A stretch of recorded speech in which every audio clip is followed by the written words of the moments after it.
Hello दोस्तों, स्वागत है आपका अपने YouTube channel target with RB पर। जैसा कि आप लोगों को पता है कि कंप्यूटर की क्लास हमारे द्वारा संचालित की जा रही है, तो उसी श्रृंखला को आगे बढ़ाते हुए आज हम फिर आप लोगों के समक्ष आए हुए हैं। तो चलिए शुरू करते हैं आज की क्लास। तो क्वेश्चन नंबर 91 है, संचार की प्रक्रिया में मूल तत्व है। संचार की प्रक्रिया में मूल तत्व है। तो विकल्प है, पहला सूचना, दूसरा विकल्प है स्रोत, तीसरा विकल्प है प्रसारण एवं प्राप्ति, चौथा विकल्प है उपर्युक्त सभी। तो बताइए आप सब कौन सा विकल्प सही होगा।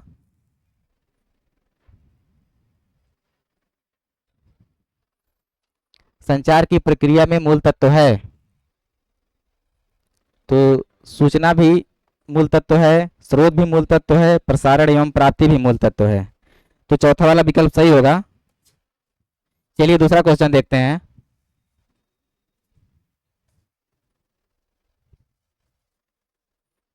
क्वेश्चन है, संचार की बाधाएं हैं। संचार की बाधाएं हैं। तो पहला विकल्प है इसमें भौतिक बाधाएं, दूसरा विकल्प है व्यक्तिगत सामाजिक मनोवैज्ञानिक बाधाएं, तीसरा विकल्प है भाषा संबंधी बाधाएं, चौथा विकल्प है उपर्युक्त सभी। तो बताइए आप सब कौन सा विकल्प सही होगा। संचार की बाधाएं कौन कौन सी हैं। तो भौतिक बाधाएं भी संचार के समय हो सकती हैं, व्यक्तिगत सामाजिक तथा मनोवैज्ञानिक बाधाएं भी हो सकती हैं, भाषा संबंधी बाधाएं भी संचार में हो सकती हैं। तो सभी विकल्प सही होगा। तो चौथा वाला विकल्प सही होगा इसमें, उपर्युक्त सभी। चलिए दूसरा क्वेश्चन देखते हैं।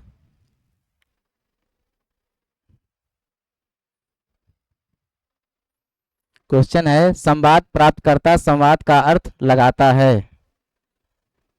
संवाद प्राप्तकर्ता संवाद का अर्थ लगाता है। विकल्प देखिए, पहला विकल्प है अनुभव के आधार पर, दूसरा विकल्प है योग्यता के आधार पर, तीसरा विकल्प है सुविधा के आधार पर, चौथा विकल्प है उपर्युक्त सभी के आधार पर। तो बताइए आप सब कौन सा विकल्प सही होगा इसमें। संवाद प्राप्तकर्ता संवाद का अर्थ लगाता है, तो अनुभव के आधार पर भी लगा सकता है, योग्यता के आधार पर भी लगा सकता है, सुविधा के आधार पर भी लगा सकता है संवाद का अर्थ। तो सभी विकल्प सही होंगे, चौथा वाला विकल्प सही होगा इसमें। चलिए दूसरा क्वेश्चन देखते हैं।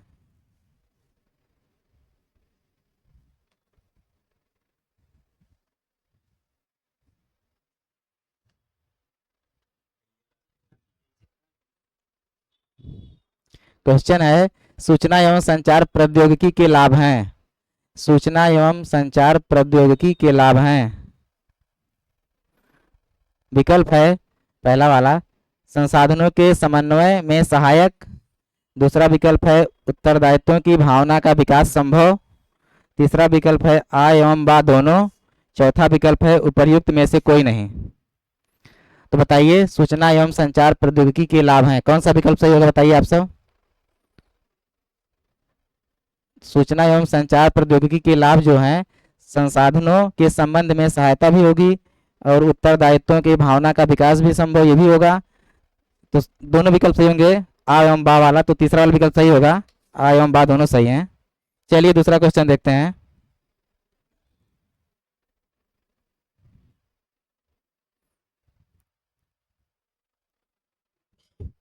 क्वेश्चन है, उपग्रह का प्रयोग किया जाता है। उपग्रह का प्रयोग किया जाता है। विकल्प देखिए, पहला विकल्प है दूरस्थ शिक्षा में, दूसरा विकल्प है प्राथमिक शिक्षा में, तीसरा विकल्प है परंपरागत शिक्षा में, चौथा विकल्प है इनमें से कोई नहीं। तो बताइए उपग्रह का प्रयोग कहाँ किया जाता है। तो उपग्रह का प्रयोग जो है वो दूरस्थ शिक्षा के लिए किया जाता है। पहला वाला विकल्प सही होगा इसमें। चलिए दूसरा क्वेश्चन देखते हैं।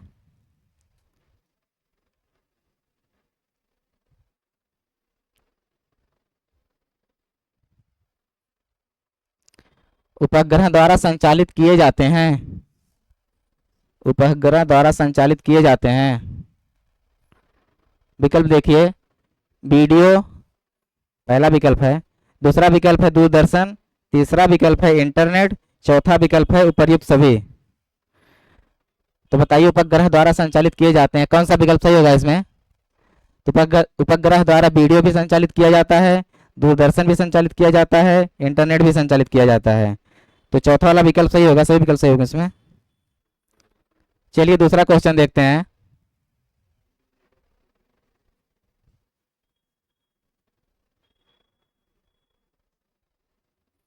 ई कॉमर्स है, क्वेश्चन है ई कॉमर्स है। विकल्प देखिए, अंतरराष्ट्रीय माल की खरीद एवं बिक्री। दूसरा विकल्प है इंटरनेट पर उत्पादों तथा सेवाओं का क्रय व विक्रय। तीसरा विकल्प है स्टोर्स में ना मिलने वाले उत्पादों और सेवाओं का क्रय विक्रय। चौथा विकल्प है कंप्यूटर से संबंध उत्पादों एवं सेवाओं का क्रय विक्रय। तो बताइए आप सब कौन सा विकल्प सही होगा? ई कॉमर्स क्या है? ई कॉमर्स जो दूसरा वाला विकल्प सही होगा, इंटरनेट पर उत्पादों तथा सेवाओं का क्रय व विक्रय। चलिए दूसरा क्वेश्चन देखते हैं।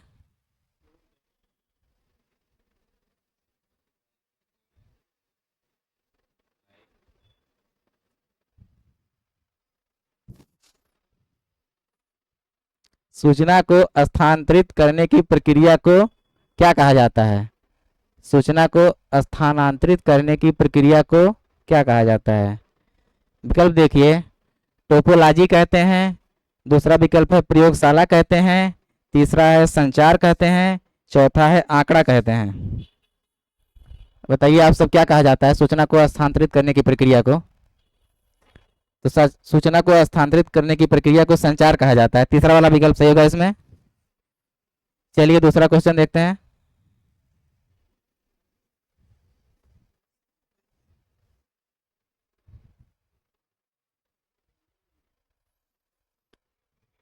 क्वेश्चन है सूचना का प्रसारण तथा प्राप्ति के साथ संभव है। सूचना का प्रसारण तथा प्राप्ति के साथ संभव है। विकल्प देखिए, सिंपलेक्स में, दूसरा विकल्प है हाफ ड्यूप्लेक्स में, तीसरा विकल्प है फुल ड्यूप्लेक्स में, चौथा विकल्प है उपर्युक्त सभी में। तो बताइए आप सब कौन सा विकल्प सही होगा? सूचना का प्रसारण तथा प्राप्ति के साथ संभव है। तो सूचना का प्रसारण तथा प्राप्ति के साथ जो संभव विकल्प सही होगा, सिंपलेक्स में भी संभव है, हाफ ड्यूप्लेक्स में भी संभव है, फुल ड्यूप्लेक्स में भी संभव है। तो चौथा वाला विकल्प सही होगा, इसमें सभी विकल्प सही हैं। चलिए दूसरा क्वेश्चन देखते हैं।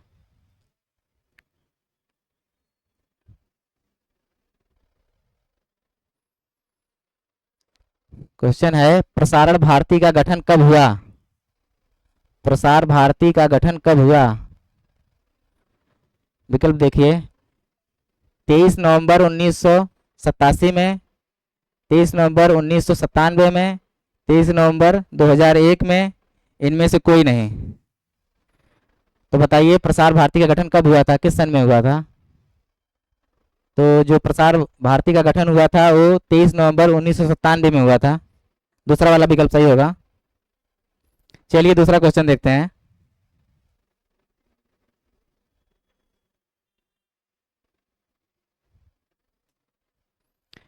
एजुसेट का पूरा नाम है?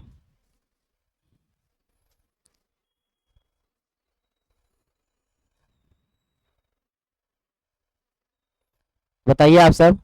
विकल्प है एजुकेशनल सेटअप, दूसरा विकल्प है एजुकेशनल स्टार्टअप, तीसरा विकल्प है एजुकेशनल सैटेलाइट, चौथा विकल्प है उपर्युक्त सभी। तो बताइए आप सब एजुसेट का पूरा नाम क्या होगा? एजुसेट का जो पूरा नाम होता है एजुकेशनल सैटेलाइट होता है, तीसरा वाला विकल्प सही होगा इसमें। चलिए दूसरा क्वेश्चन देखते हैं।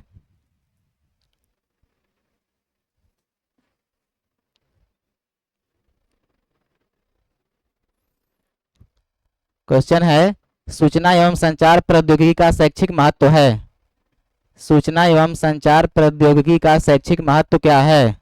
विकल्प देखिए, पहला वाला शिक्षक के द्वारा शिक्षण कार्य में, दूसरा विकल्प है अधिगम कार्य में, तीसरा विकल्प है आ तथा बा दोनों में, चौथा विकल्प है उपर्युक्त में से कोई नहीं। तो बताइए सूचना एवं संचार प्रौद्योगिकी का शैक्षिक महत्व है।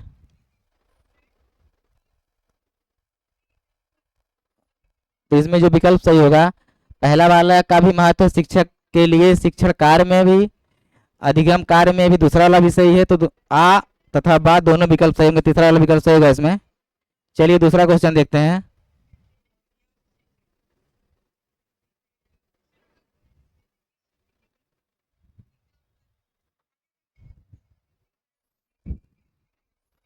क्वेश्चन है सूचना एवं संचार प्रौद्योगिकी सहायक है। सूचना एवं संचार प्रौद्योगिकी सहायक है। ऑप्शन देखिए, पहला वाला अध्यापक के प्रशिक्षण में, दूसरा वाला पृष्ठ पोषण में, तीसरा ऑप्शन है लक्ष्यों एवं उद्देश्यों का निर्धारण, चौथा ऑप्शन है उपर्युक्त सभी। तो बताइए आप सब कौन सा विकल्प सही होगा इसमें। सूचना एवं संचार प्रौद्योगिकी सहायक है, तो अध्यापक के प्रशिक्षण में भी सहायक है सूचना एवं संचार प्रौद्योगिकी, पृष्ठ पोषण में भी सहायक है, लक्ष्यों एवं उद्देश्यों का निर्धारण करने के लिए भी सहायक है, तो सभी विकल्प सही होंगे। तो इसका आंसर जो होगा चौथा वाला विकल्प होगा, उपयुक्त सभी। चलिए दूसरा क्वेश्चन देखते हैं।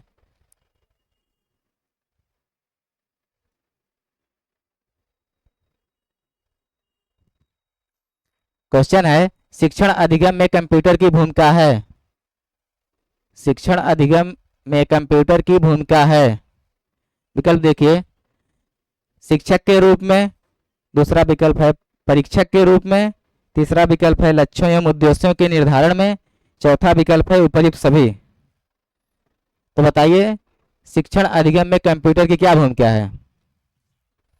शिक्षण अधिगम में कंप्यूटर की जो भूमिका है वो शिक्षक के रूप में भी है, परीक्षक के रूप में भी है, लक्ष्यों एवं उद्देश्यों के निर्धारण के रूप में भी है, तो चौथा वाला विकल्प सही होगा इसमें। सभी विकल्प सही होंगे। चलिए दूसरा क्वेश्चन देखते हैं।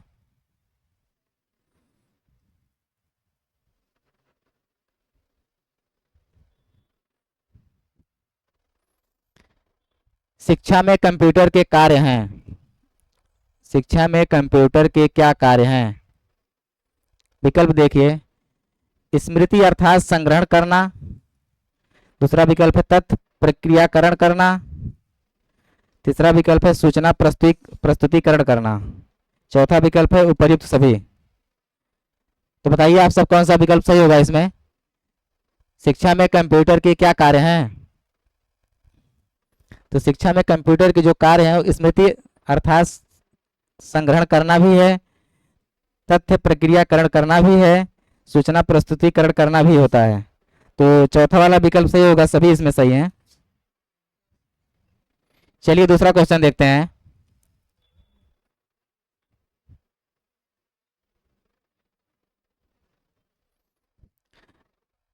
स्मार्ट कक्षाओं के लाभ हैं।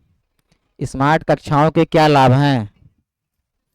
विकल्प देखिए, रोजगार परक शिक्षा प्राप्ति संभव, दूसरा विकल्प है विद्यालयी हलचल से छुटकारा, तीसरा विकल्प है यौन रोग गर्भ निरोध जैसी समस्याओं से छुटकारा, चौथा विकल्प है उपर्युक्त सभी।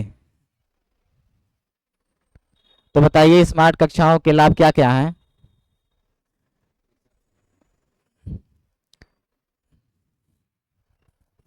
तो पहला वाला ऑप्शन जो है रोजगार परक शिक्षा प्राप्ति संभव, ये भी सही है।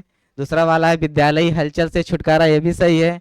तीसरा वाला विकल्प है यौन रोग गर्भ निरोध जैसी समस्याओं से छुटकारा, ये भी सही है। तो सभी विकल्प सही हो गए इसमें। तो चौथा वाला विकल्प सही होगा। चलिए दूसरा क्वेश्चन देखते हैं।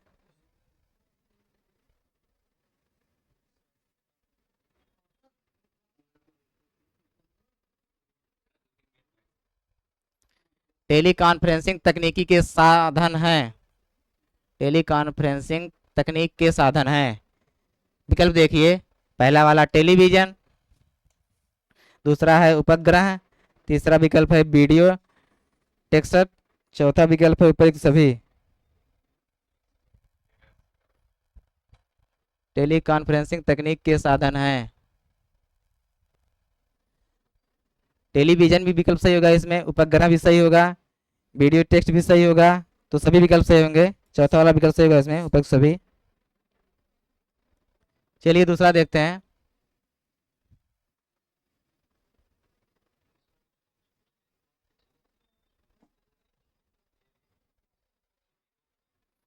क्वेश्चन देखिए, संचार प्रौद्योगिकी के अनुप्रयोग द्वारा विषय प्रवेश को स्पष्ट करने के लिए बांटते हैं। संचार प्रौद्योगिकी के अनुप्रयोग द्वारा विषय प्रवेश को स्पष्ट करने के लिए बांटते हैं। ऑप्शन है विषय विशेष के समाकलन को, दूसरा ऑप्शन है विषय विशेष के मूल्यांकन को, तीसरा विकल्प है आ तथा बा दोनों को, चौथा विकल्प है उपर्युक्त में से किसी को नहीं। तो बताइए आप सब कौन सा विकल्प सही होगा इसमें। संचार प्रौद्योगिकी के अनुप्रयोग द्वारा विषय प्रवेश को स्पष्ट करने के लिए बांटते हैं। तो विषय विशेष के समाकलन के लिए भी बांटते हैं, विषय विशेष के मूल्यांकन के लिए भी बांटते हैं। तो दोनों विकल्प सही होंगे, आ व बा दोनों। तो तीसरा वाला विकल्प सही होगा इसमें। चलिए दूसरा क्वेश्चन देखते हैं।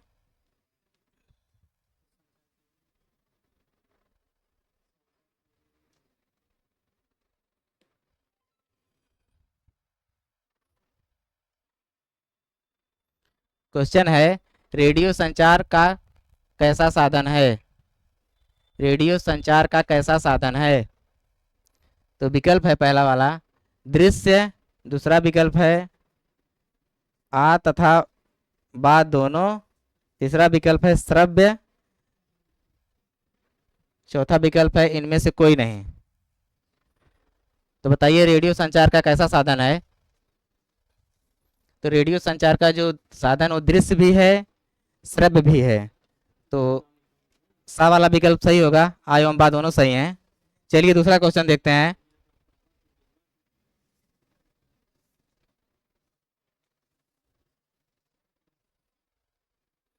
क्वेश्चन है, सूचना एवं संचार प्रौद्योगिकी शिक्षक को व्यवसायिक विकास में किस प्रकार सहायक है।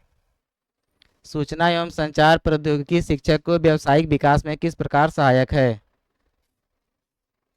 विकल्प देखिए, अधिगम सामग्री के निर्माण एवं प्रयोग में, दूसरा विकल्प है शिक्षण विधियों के प्रयोग में, तीसरा विकल्प है आ तथा बा दोनों, चौथा विकल्प है उपर्युक्त में से कोई नहीं।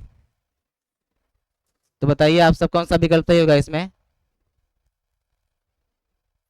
सूचना एवं संचार प्रौद्योगिकी शिक्षक को व्यवसायिक विकास में किस प्रकार सहायक हैं। तो पहला वाला विकल्प जो है अधिगम सामग्री के निर्माण एवं प्रयोग में, ये भी सही होगा। दूसरा विकल्प है शिक्षण विधियों के प्रयोग में, ये भी सही होगा। तो आ व बा दोनों विकल्प सही होंगे, तो तीसरा वाला विकल्प इसका उत्तर होगा। चलिए दूसरा क्वेश्चन देखते हैं।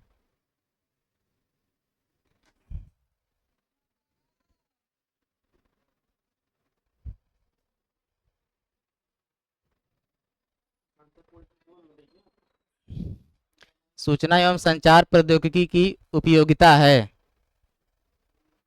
सूचना एवं संचार प्रौद्योगिकी की उपयोगिता है। विकल्प देखिए, परीक्षाओं के मूल्यांकन में, दूसरा विकल्प है अभिलेखीकरण में, तीसरा विकल्प है पाठ्यक्रम का निर्माण में, चौथा विकल्प है उपर्युक्त सभी। तो बताइए आप सब सूचना एवं संचार प्रौद्योगिकी की उपयोगिता कहाँ कहाँ होती है। सूचना एवं संचार प्रौद्योगिकी की उपयोगिता जो है वो परीक्षाओं के मूल्यांकन में भी होती है, अभिलेखीकरण में भी होती है, पाठ्यक्रम का निर्माण करने के लिए भी की जाती है। तो सभी विकल्प सही होंगे इसमें, दा वाला विकल्प इसका उत्तर होगा, उपयुक्त सभी। चलिए दूसरा क्वेश्चन देखते हैं।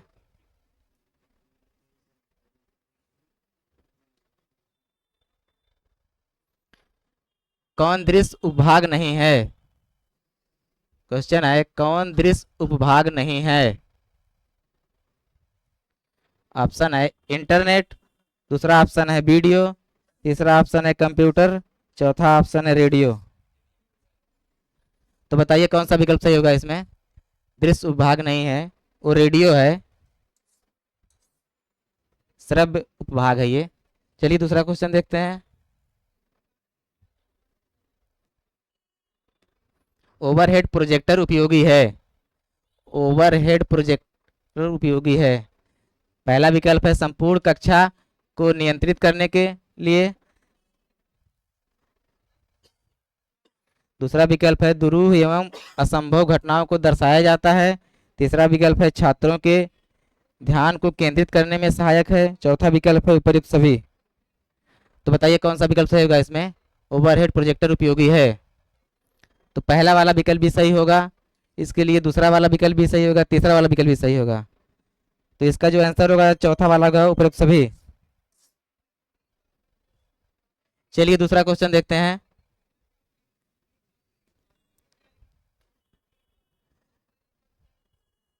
डेटा माइनिंग का अर्थ है, डेटा माइनिंग का क्या अर्थ है? विकल्प देखिए, आंकड़ों का एकीकरण, दूसरा विकल्प है आंकड़ों का खनन, तीसरा विकल्प है आंकड़ों का मूल्यांकन, चौथा विकल्प है इनमें से कोई नहीं।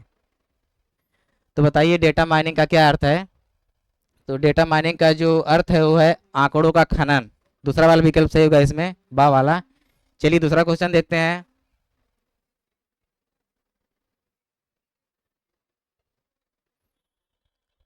क्वेश्चन है टेली कॉन्फ्रेंसिंग डिवाइस कितने प्रकार की होती है? टेली कॉन्फ्रेंसिंग डिवाइस कितने प्रकार की होती है? विकल्प देखिए, पहला वाला 2 प्रकार की होती है, दूसरा 4 प्रकार की होती है, तीसरा 3 प्रकार की होती है, चौथा विकल्प है 8 प्रकार की। तो बताइए कौन सा विकल्प सही होगा इसमें? टेली कॉन्फ्रेंसिंग डिवाइस जो होती है वो 3 प्रकार की होती है, तीसरा वाला विकल्प सही होगा इसमें।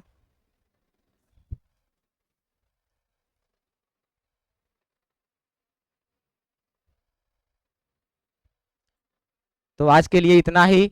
अगर वीडियो आपको पसंद आया तो वीडियो को लाइक शेयर और चैनल को सब्सक्राइब करिए।